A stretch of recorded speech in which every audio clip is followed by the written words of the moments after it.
नमस्कार विद्यार्थियों।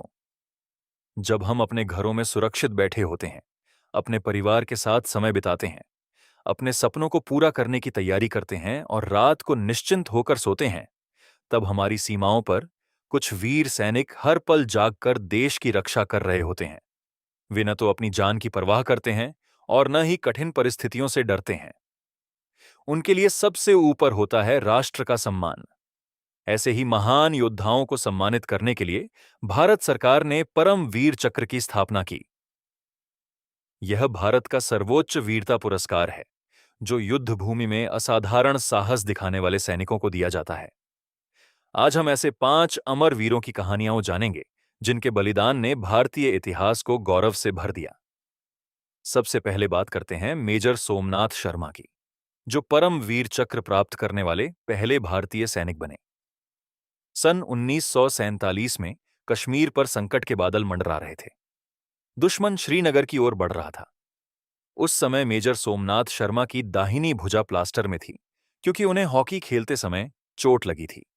लेकिन उन्होंने युद्ध भूमि से दूर रहने से इनकार कर दिया। 3 नवंबर 1947 को उनकी कंपनी को बडगाम गांव की रक्षा का आदेश मिला। जल्द ही लगभग 700 हमलावरों ने उनकी छोटी सी टुकड़ी को 3 ओर से घेर लिया। गोलियों और मोर्टार के गोले लगातार बरस रहे थे। स्थिति अत्यंत कठिन थी। फिर भी मेजर शर्मा एक चौकी से दूसरी चौकी तक दौड़ते रहे और अपने सैनिकों का मनोबल बढ़ाते रहे। जब कई सैनिक घायल हो गए, तब उन्होंने स्वयं गोलियां भरकर जवानों तक पहुंचानी शुरू कर दी। तभी एक मोर्टार शैल उनके पास रखे गोला बारूद पर आकर गिरा।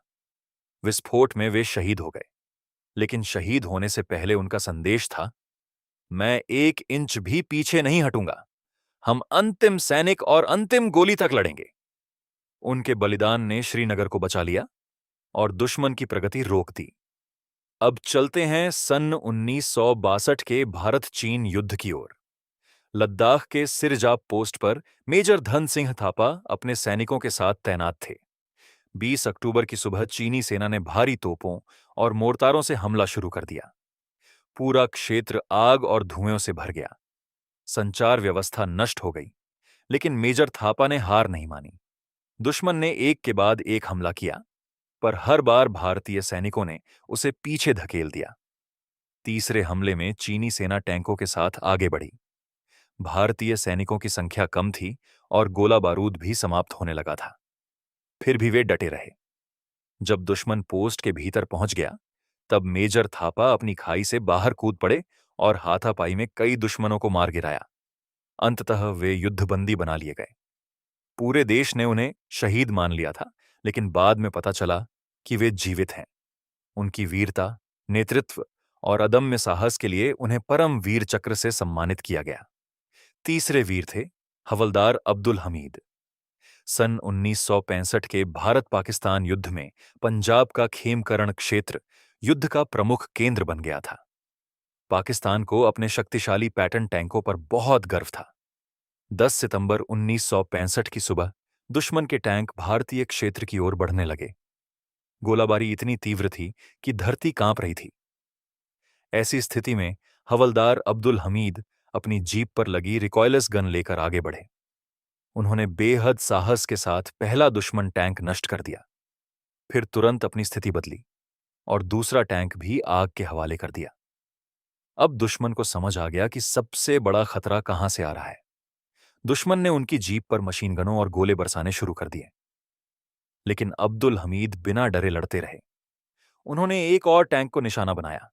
उसी दौरान एक विस्फोटक गोला उनकी ओर आया और वे गंभीर रूप से घायल हो गए। उन्होंने अपने प्राणों का बलिदान दे दिया, लेकिन उनकी वीरता ने भारतीय सैनिकों का उत्साह बढ़ा दिया और दुश्मन का हमला विफल हो गया। अब आते हैं भारतीय वायुसेना के वीर योद्धा फ्लाइंग ऑफिसर निर्मलजीत सिन्हा सेखों पर। सन 1971 के भारत-पाकिस्तान युद्ध के दौरान श्रीनगर एयरबेस पर अचानक पाकिस्तानी वायुसेना के 6 लड़ाकू विमानों ने हमला कर दिया। दुश्मन के विमान लगातार गोलाबारी कर रहे थे। ऐसी खतरनाक स्थिति में सेखों ने अपने ग्नैट लड़ाकू विमान को उड़ान भराई। वे अकेले थे, जबकि सामने कई दुश्मन विमान थे, लेकिन उन्होंने पीछे हटने के बजाय सीधा मुकाबला करने का निर्णय लिया। आकाश में भीषण डॉग फाइट शुरू हो गई। सेखों ने एक दुश्मन विमान को सीधा निशाना बनाया और दूसरे को आग के हवाले कर दिया। दुश्मन के 4 अन्य विमान लगातार उनका पीछा कर रहे थे। काफी देर तक चली इस हवाई लड़ाई में उनका विमान क्षतिग्रस्त हो गया। अंततः वे वीरगति को प्राप्त हुए, लेकिन उनके साहस ने दुश्मन को हमला जारी रखने से रोक दिया। उनकी बहादुरी और अद्वितीय उड़ान कौशल के लिए उन्हें मरणोपरांत परम वीर चक्र प्रदान किया गया। अंत में बात करते हैं कारगिल युद्ध के महानायक कैप्टन विक्रम बत्रा की। सन 1999 में कारगिल की ऊंची पहाड़ियों पर दुश्मन ने कई महत्वपूर्ण चोटियों पर कब्जा कर लिया था। भारतीय सेना को उन्हें वापस हासिल करना था। कैप्टन विक्रम बत्रा को पॉइंट 5140 पर कब्जा करने की जिम्मेदारी दी गई। यह मिशन अत्यंत कठिन था। सैनिकों को रात के अंधेरे में खड़ी चट्टानों पर चढ़ना था, जबकि ऊपर से दुश्मन मशीन गनों से लगातार गोलियां चला रहा था। जैसे ही वे चोटी के पास पहुंचे, दुश्मन ने उन पर भीषण फायरिंग शुरू कर दी। लेकिन कैप्टन बत्रा रुके नहीं। वे अपने 5 साथियों के साथ आगे बढ़े और दुश्मन की मशीन गन चौकी पर ग्रेनेड फेंक दिए। इसके बाद उन्होंने निकट युद्ध में कई दुश्मन सैनिकों को मार गिराया। उनकी बहादुरी से प्रेरित होकर भारतीय सैनिकों ने पॉइंट 5140 पर कब्जा कर लिया। इसके बाद भी वे लगातार कई अभियानों का नेतृत्व करते रहे। 7 जुलाई 1999 को एक घायल अधिकारी को बचाने के प्रयास में वे दुश्मन की गोलियों का सामना करते हुए शहीद हो गए। उनके अंतिम शब्द थे, जय माता दी। उनका बलिदान आज भी हर भारतीय के हृदय में देशभक्ति की ज्वाला प्रज्वलित करता है। विद्यार्थियों, इन 5 वीरों की कहानियां केवल इतिहास की घटनाएं नहीं हैं।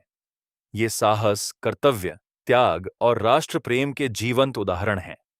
उन्होंने हमें सिखाया कि सच्चा वीर वही है जो अपने देश के लिए हर कठिनाई का सामना करने को तैयार हो। हम आज जिस स्वतंत्र और सुरक्षित भारत में जीवन जी रहे हैं, उसमें इन शहीदों का अमूल्य योगदान है। इसलिए हमें उनके बलिदान को कभी नहीं भूलना चाहिए और हमेशा अपने देश के प्रति सम्मान और कर्तव्य की भावना बनाए रखनी चाहिए। कहानी का संदेश: देश की रक्षा करने वाले सैनिकों का सम्मान करना प्रत्येक नागरिक का कर्तव्य है। साहस, निस्वार्थ सेवा और राष्ट्र प्रेम हमें इन महान शहीदों से सीखना चाहिए। यदि आपको यह वीडियो उपयोगी लगा हो तो इसे लाइक और शेयर अवश्य करें। अगर आपने अभी तक हमारे चैनल टैगोर स्मार्ट लर्निंग को सब्सक्राइब नहीं किया है तो अभी सब्सक्राइब करें और बेल आइकन दबाना न भूलें। और यदि आपको यह वीडियो पसंद आया हो तो YouTube के हाइप फीचर का उपयोग करके इस वीडियो को हाइप भी करें। धन्यवाद।